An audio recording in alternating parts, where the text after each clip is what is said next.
magic from the end of a brush. Images created using watercolor pigments on quality paper with the occasional dent or scratch. Formed with the principle of perceptual organization, or gestalt. These are the elements that Sandpoint, Idaho artist Nelson Boren uses in his endeavor of creating art that tells a story that has beginnings with open endings meant to be filled in by the viewer. So this is kind of the definition of the gestalt. So if I was going to draw a circle like that, and draw another circle like this, actually your subconscious would rather look at this one and this one. And the reason is, you can't really participate with this, but what does your subconscious do with this? It completes it. I've done gestalts where from the knees down, you've got a cowboy and a cowgirl, and you can tell they're kissing because she's got her foot kind of kicked up, you know, and he's kind of, the boots kind of are macho, and you know, I did one quite large, and it was just one boot. You could see some daisies kind of hanging down into the top of the painting, but you could see one daisy on the ground with the pebbles plucked, and there was one pebble left, and it was called She Loves Me. And so it's telling a story that's not a full story, but you can complete the story any way you want. Born in Arizona and raised in both the United States and South America to Argentinian parents, Nelson had a knack for form and function and used it in the architectural field as an architect and business owner. I absolutely love being an architect. I just love the creative process. I love the schooling. So I practiced for 15 years. Then we decided, let's go do something that with a lot less liability. We wanted to move to the country because we have 7 children, and we wanted to raise them on a farm. And so we started looking around and found Sandpoint, Idaho. Part of the reason we moved from Arizona to northern Idaho is because of this. The mountains, the fishing, the hiking, the skiing, and that's how I wanted to raise our kids. By straddling the world of architecture and the world of watercolor, Nelson has managed to carve out a distinctive style that he is more than willing to share with others. Derived from images from those that have posed for him, he uses unconventional tools in his process of creation and builds layer upon layer in what are called glazes to enhance his finished product. This is an interesting tool. It's a chiropractor's tool to test nerve damage. But it makes little stipples, you know, on your paper. You can't see them now, but when I put color on, I'll do it in a minute. When you put color on here, what happens is the pigment goes down into these cracks, into these holes that this is making, and so the pigment shows up.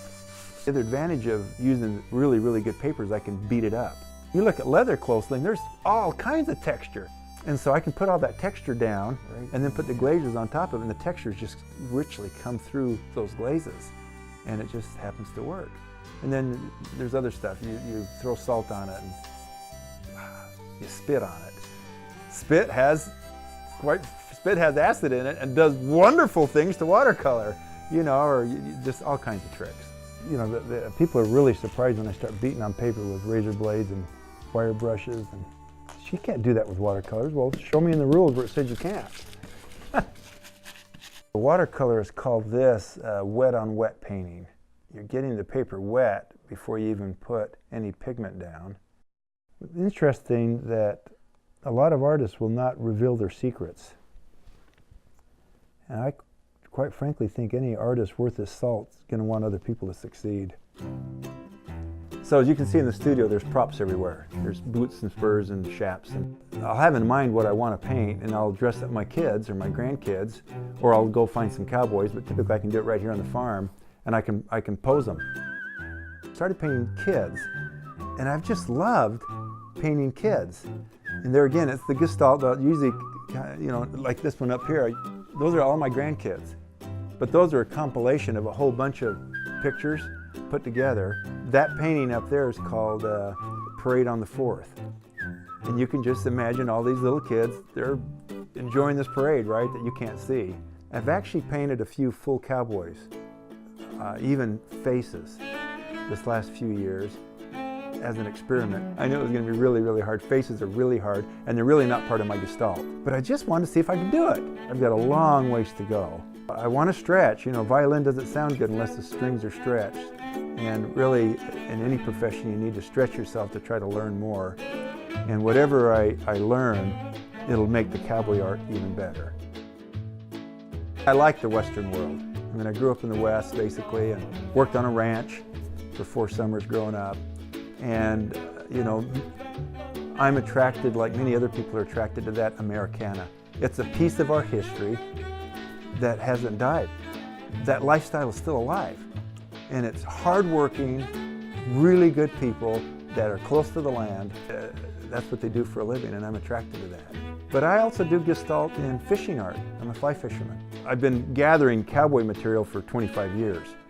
And so now, really, seriously, I need to gather better fishing material. So I'm going to have to go fishing more. But I really do. I really need better material. Life in the beautiful Northwest can be a powerful aphrodisiac, especially for an outdoorsman like Nelson. Day in and day out, his use of his life and surroundings has completed him and created an artist with a unique and recognizable style. It would be hard to think of a better life. I love the flexibility. I went snowshoeing all yesterday afternoon because it was a beautiful day, and I took pictures, and it was just nice. And when the kids lived at home, my goal was to be here when the kids were here. And so we have great, great memories of our children on the farm. And they had their dad home, and it was a wonderful lifestyle.